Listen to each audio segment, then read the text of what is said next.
ចិត្តខ្ញុំច្រៀងផ្ដាំធម្មជាតិកុំរាយរាប់ទៀតនៅរឿងស្នេហាជារឿងដែលខ្ញុំធ្លាប់រងទុក្ខានឹងកាលណាចិន្តាសោកាអំពើ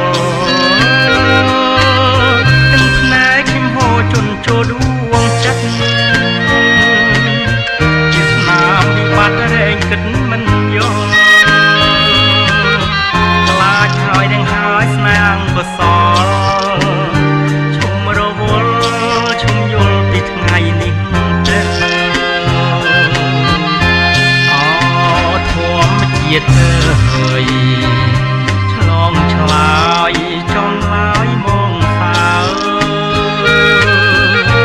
ស្នាមស្នេហ៍អភ័ព្វបានដើរទុំនៅជាមេរីបើគិតឲ្យមកស្នេហ៍គ្មានកំណត់ចាក្នុងវិញ្ញាណគួរតែទៅបួងសាងភ្នួសិលទានជាវិមានសុខសាន្តនិឋានបរលោក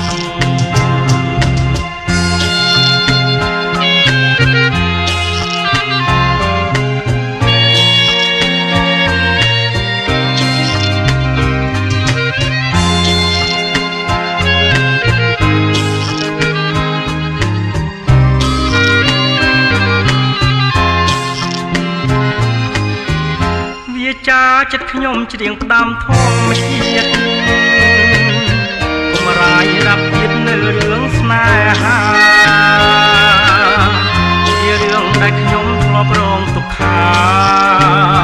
នឹងកាលណាចិន្តាសោកាអំពើទាំងភ្នែកខ្ញុំហូរជន់ចូលដួងចិត្តជាស្នាមវិបត្តិរែងគិតមិនយល់ហើយនឹងហើយស្នាងកសលឈុំរវល់ឈុំយល់ពីថ្ងៃនេះទេអធម្មជាតិហើយឆ្លងឆ្លើយចំឡើយមកសើស្នាមស្នេហ៍អភ័ព្វបានដើរទុំនៅជាមេរីបើគិតឲ្យមកស្